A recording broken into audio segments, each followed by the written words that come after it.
Hello students, DV classes में आपका स्वागत है। मैं दिलीप वर्मा आज आप लोगों को अक्रिय गैसों के सापेक्ष इलेक्ट्रॉनिक विन्यास कैसे लिखा जाता है उसके विषय में बताऊंगा। इससे पहले वाले वीडियो में मैं आप लोगों को धनायन और ऋणायन के सापेक्ष इलेक्ट्रॉनिक विन्यास कैसे लिखा जाता है उसके विषय में बता चुका हूँ। अगर वो वाला वीडियो आप नहीं देखे हैं तो उसका लिंक मैं इस वीडियो के डिस्क्रिप्शन में दे दूंगा। तो आज हम लोग देखेंगे कि अक्रिय गैसों के सापेक्ष इलेक्ट्रॉनिक विन्यास कैसे लिखा जाता है और इसका सबसे ज्यादा यूज कहाँ किया जाता है। तो आइए स्टार्ट करते हैं। तो अक्रिय गैसों के सापेक्ष इलेक्ट्रॉनिक विन्यास। अक्रिय गैस, कुछ अक्रिय गैसों को हम ले लिए हैं, जैसे हीलियम है, नियॉन है, आर्गन है। हीलियम का परमाणु क्रमांक 2 होता है, इसका इलेक्ट्रॉनिक विन्यास 1s2 होता है। तो हम बोल सकते हैं किसी भी तत्व का हम इलेक्ट्रॉनिक विन्यास लिखेंगे और जो हीलियम के निकटवर्ती तत्व होगा, हीलियम के निकटवर्ती तत्व मतलब बोल सकते हैं कि आपका lithium, beryllium, boron, carbon, nitrogen, oxygen, fluorine, इन सभी तत्वों का इलेक्ट्रॉनिक विन्यास हम हीलियम के सापेक्ष लिखते हैं।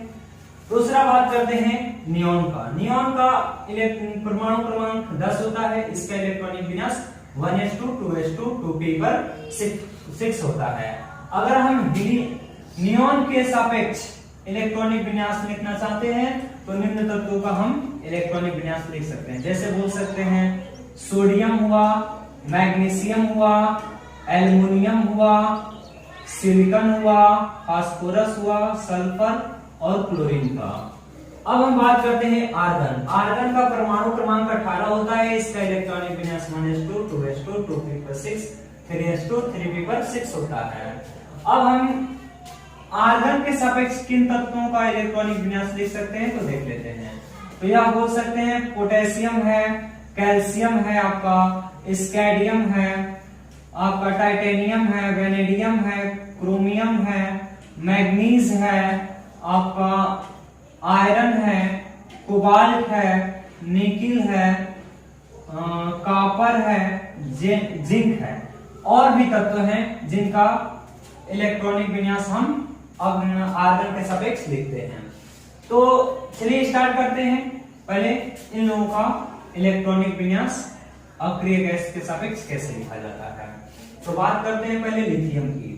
लिथियम की बात करते हैं तो लिथियम का परमाणु क्रमांक 3 होता है, इसका अगर इलेक्ट्रॉनिक विन्यास लिखें तो होता है 1s पे 2, 2s पे 1। इसके अनुसार पहले इलेक्ट्रॉन 1s में प्रवेश करेगा, s में मैक्सिमम 2 इलेक्ट्रॉन, उसके बाद इलेक्ट्रॉन 2s में प्रवेश करेगा, s में मैक्सिमम 2 इलेक्ट्रॉन प्रवेश करता है, लेकिन इसके पास 1 है।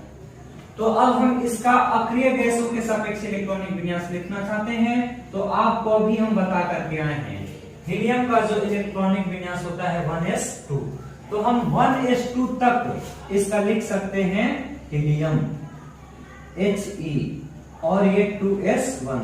तो इस प्रकार जो लिखा जाता है उसको बोला जाता है अक्रिय गैसों के सापेक्ष इलेक्ट्रॉनिक विन्यास। बहुत बड़े बड़े इलेक्ट्रॉनिक विन्यास लिखने के लिए अक्रिय गैसों के सापेक्ष इलेक्ट्रॉनिक विन्यास लिखा जाता है, क्योंकि यह अक्रिय गैसों के सापेक्ष इलेक्ट्रॉनिक विन्यास लिखने का सबसे शॉर्टकट तरीका होता है। उसके बाद बात करते हैं, एक और एग्जांपल ले लेते हैं बेरिलियम का। इसका होता है 4, अगर हम इसका इलेक्ट्रॉनिक विन्यास देखें तो 1s2, 2s2। तो ये जो 1s2 है इसके जगह पे हम रख देंगे आपका हीलियम He, उसके बाद 2s2।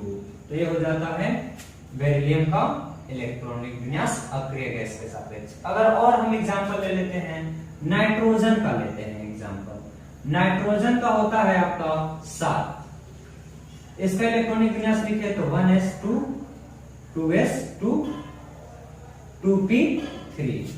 अगर हम इसका अक्रिय गैस के सापेक्ष इलेक्ट्रॉनिक विन्यास लिखें तो ये जो 1s है इसके जगह पे हम लिख देंगे हीलियम, उसके बाद 2s2, 2p पर 6 हो जाता है। एक और अगर एग्जांपल है फ्लोरीन का। फ्लोरीन का जो इलेक्ट्रॉन परमाणु क्रमांक होता है वो 9 होता है। अगर हम इसका इलेक्ट्रॉनिक विन्यास लिखें तो 1s2, 2s2, 2p पर 6, 2p पर 5 होता है। अब हम हीलियम के सापेक्ष अगर इसका इलेक्ट्रॉनिक विन्यास लिखें तो 1s2 के स्थान पर हम हीलियम को लिख देंगे, तो यह बोला जाता है हीलियम के सापेक्ष या अक्रिय गैस के सापेक्ष इलेक्ट्रॉनिक विन्यास। सॉरी यहाँ पर 3 होगा, 2p पर आपका हो जाएगा 5। अब हम देखते हैं नियॉन के सापेक्ष कैसे इलेक्ट्रॉनिक विन्यास लिख सकते हैं। तो बात करते हैं सोडियम की। सोडियम का परमाणु क्रमांक होता है आपका 11। सोडियम का परमाणु क्रमांक होता है 11। अगर हम इसका इलेक्ट्रॉनिक विन्यास लिखें तो 1s2 2s2 2p पर 6 3s2 हो जाता है, सॉरी 3s1 हो जाता है। अब हमें नियॉन के सापेक्ष इलेक्ट्रॉनिक विन्यास लिखना है, तो आपको हम अभी बता करके आए हैं कि नियॉन का जो इलेक्ट्रॉनिक विन्यास होता है 1s2 2s2 2p पर 6। तो हम 1s2 से लेकर के 2p6 तक जो है इलेक्ट्रॉनिक विन्यास लिखा हुआ उसके जगह पर लिख देंगे क्या, नियॉन। तो ये हो जाएगा नियॉन और 3s1। तो इसको बोला जाएगा अक्रिय गैसों के सापेक्ष इलेक्ट्रॉनिक विन्यास। किसके भाई, नियॉन। नियॉन अक्रिय गैस के सापेक्ष इलेक्ट्रॉनिक विन्यास। अगर हम बात करते हैं आपका क्लोरीन की, क्लोरीन का होता है 17 होता है। इसका इलेक्ट्रॉनिक विन्यास लिखेंगे तो 1s2 2s2 2p पर 6 3s पे 2 3p पर 5 हो जाएगा। तो आप जानते हैं कि नियॉन का जो इलेक्ट्रॉनिक विन्यास होता है वो अभी बता करके आए हैं कि 1s2 से लेकर के 2p6 तक, मतलब यहां तक जो इलेक्ट्रॉनिक विन्यास होता है वो नियॉन का होता है। तो इतने स्थान पर हम नियॉन रख देते हैं और उसके बाद 3s2 3p पर 5 रख देंगे। तो ये क्लोरीन का हो जाता है अक्रिय गैस के सापेक्ष इलेक्ट्रॉनिक विन्यास। अब हम थोड़ा सा देख लेते हैं आगे आर्गन के सापेक्ष इन तत्वों का इलेक्ट्रॉनिक विन्यास कैसे लिखा जाता है। तो अब हम देखते हैं आर्गन के सापेक्ष इन सभी तत्वों का इलेक्ट्रॉनिक विन्यास कैसे लिख सकते हैं। तो चलिए स्टार्ट करते हैं। पहला एग्जांपल ले लेते हैं पोटेशियम का। पोटेशियम का जो परमाणु क्रमांक होता है वह 19 होता है। पोटेशियम का परमाणु क्रमांक 19 होता है। अगर इसका इलेक्ट्रॉनिक विन्यास लिखे तो 1s2 2s2 2p पर 6 3s2 3p पर 6 4s1 होता है। तो अभी हम आपको बताए हैं कि आर्गन का जो इलेक्ट्रॉनिक विन्यास होता है 1s2 से लेकर के 3p पर 6 तक जो होता है वह आर्गन का इलेक्ट्रॉनिक विन्यास है। तो जहां 1s पे 2 से लेकर के 3p पर 6 है वहां पर रख देंगे क्या, आपका रख देंगे आर्गन। आर्गन रखने के बाद जो बचा 4s1, तो इसको बोला जाता है अक्रिय गैस के सापेक्ष इलेक्ट्रॉनिक विन्यास। अगर हम यहां बात करते हैं आपका ले लेते हैं स्कैंडियम का लेते हैं एग्जांपल। तो स्कैंडियम का लेते हैं एग्जांपल। इसका अगर बात करें परमाणु क्रमांक की तो इसका 23 होता है। इसका इलेक्ट्रॉनिक विन्यास लिखें तो 1s2 2s2 2p पर 6 3s2 3p पर 6 4s2 और 3d पर हो जाता है 3। अगर हम अक्रिय गैस के सापेक्ष इलेक्ट्रॉनिक विन्यास लिखे और अक्रिय गैस आर्गन हो तो हम देख सकते हैं कि 1s पे 2 से लेकर 3p पर 6 तक जो होता है वह आर्गन होता है। तो इसके जगह पर हम लिख देंगे आर्गन और उसके बाद लिख देंगे 4s2 3d पर 3, ये हो जाता है। फिर हम और भी एग्जांपल देख लेते हैं इसमें से, जैसे कि एक एग्जांपल क्रोमियम का देख लेते हैं, एक कॉपर का देख लेंगे, उसके बाद जिंक का देख लेंगे। इसी कंडीशन से आगे भी आप बना सकते हैं। तो देखते हैं 3 और एग्जांपल इसमें। तो चलिए अगला एग्जांपल ले लेते हैं क्रोमियम का। क्रोमियम का हम एग्जांपल लेते हैं, उसके बाद आगे का भी देखेंगे। क्रोमियम का परमाणु क्रमांक 24 होता है। क्रोमियम का परमाणु क्रमांक 24 होता है। अगर हम इसका इलेक्ट्रॉनिक विन्यास लिखें तो ये होता है 1s2 2s2 2p पर 6 3s पे 2 3p पर 6। यहां पर अफवाहों के अनुसार 4s पे 2 होना चाहिए, लेकिन 4s पे 2 और 3d पर 4 होना चाहिए, लेकिन यह गलत होता है। अफवाहों के अनुसार ये गलत होता है, क्योंकि हम आगे आपको बता चुके हैं गलत और सही क्या है। तो S पे 2 और D पर 4 हो तो ये गलत होता है, S पे 1 D पर 5 हो तो सही होता है। और एक बताए थे S पर 2 D पर 9 हो तो गलत होता है, S पे 1 D पर 10 हो तो सही होता है। तो पहले हम इसका अफवाहों के अनुसार सही इलेक्ट्रॉनिक विन्यास लिखेंगे, तो हमें दिख रहा है S पे 2 लिखे हैं और D पर 4 जो गलत है। तो इसका पहले सही इलेक्ट्रॉनिक विन्यास क्या होता है उसको लिखते हैं। 2p पर 6, 3s पे 2, 3p पर 6। तो हम आपको भी बताए हैं कि s पे 2 और d पर 4 हो तो गलत होता है। सही क्या होगा भाई, s पे 1 और d पर 5। जैसे आपको यहाँ दिख रहा है s पे 2 है और d पर 4 है, जो मेरा गलत है। गलत है तो इसका सही क्या होगा भाई, तो बोल सकते हैं 4s पे 1 और 3d पर 5। ये जो होता है वो सही होता है। अब इसका अक्रिय गैस के सापेक्ष इलेक्ट्रॉनिक विन्यास, तो बोल सकते हैं 1s2 से लेकर के 3p6 तक जो इलेक्ट्रॉनिक विन्यास होगा वह आर्गन का होगा, और इतने जगह पे हम आर्गन लिख सकते हैं। उसके बाद 4s1 3d 5 लिखेंगे, 3d पर 5 लिखेंगे।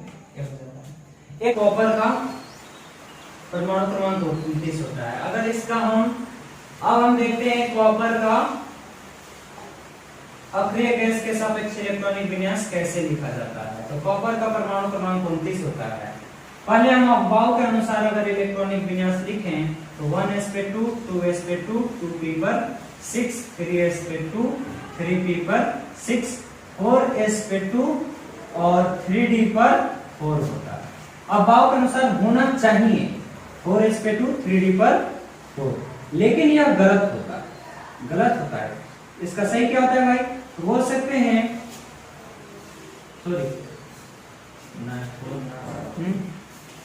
कॉपर वाला पेज से करो, कॉपर वाला पेज से करो।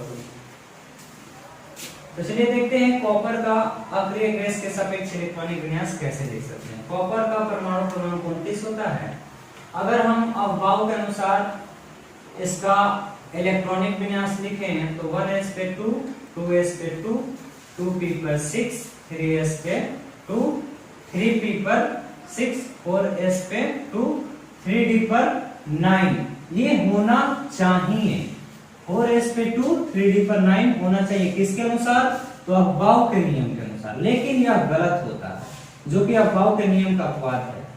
और सही क्या होता है भाई, तो बोल सकते हैं जहां पर s पे 2 होता है वहां पर s पे 1 हो जाता है, और जहां d पर 9 होता है वहां पर d पर 10 हो जाता है। जैसे आपको यहाँ बताए हैं कि अगर हम किसी भी तत्व का इलेक्ट्रॉनिक विन्यास लिख रहे हैं और s पे 2 हो रहा है और d पर 9 हो रहा है तो s पे 1 और d पर 10 ये सही हो जाता है। आइए पहले इसको सही करते हैं। 1s2, 2s2, 2p पर 6, 3s2, 3p पर 6 और ये हो जाता है 4s1, 3d 10 हो जाता है। अब हम अक्रिय गैस के सापेक्ष इसका इलेक्ट्रॉनिक विन्यास कैसे लिख सकते हैं, तो बोल सकते हैं 1s2 से लेकर के 3p पर 6 जो होता है यह आर्गन का इलेक्ट्रॉनिक विन्यास होता है। तो इतने जगह पे हम आर्गन लिख देंगे, आर्गन। उसके बाद 4s1, 3d पर आपका हो जाता है 10, ये लिख देंगे। तो ये हो जाता है कॉपर का अक्रिय गैस के सापेक्ष इलेक्ट्रॉनिक विन्यास। अब हम लास्ट एक देखेंगे, लास्ट देखेंगे आपका जिंक का।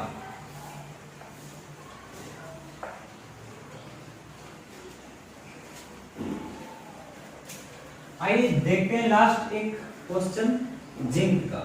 जिंक का परमाणु क्रमांक 30 होता है। जिंक का परमाणु क्रमांक 30 होता है। अगर इसका इलेक्ट्रॉनिक विन्यास लिखे तो 1s2, 2s2, 2p पर 6, 3s पे 2, 3p पर 6, 4s2, 3d पर 10 होता है। क्या होता है?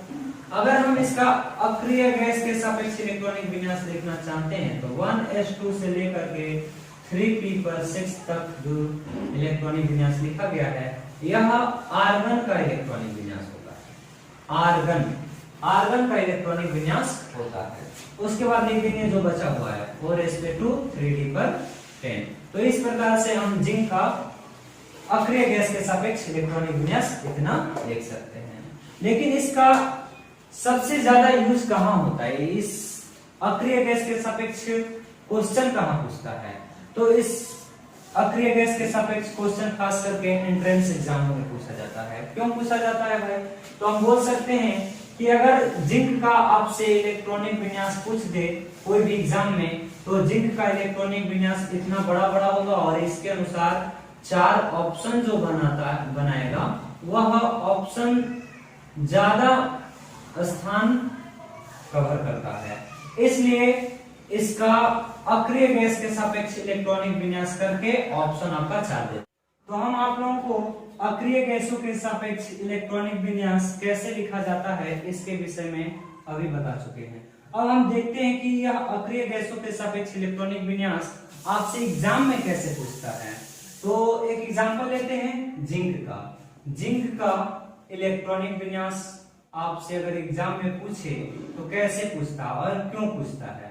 तो जिंक का जो परमाणु क्रमांक होता है वह 30 होता है। अगर इसका इलेक्ट्रॉनिक विन्यास लिखें तो 1s2 2s2 2p पर 6 3s2 3p पर 6 4s2 3d पर 10 होता है।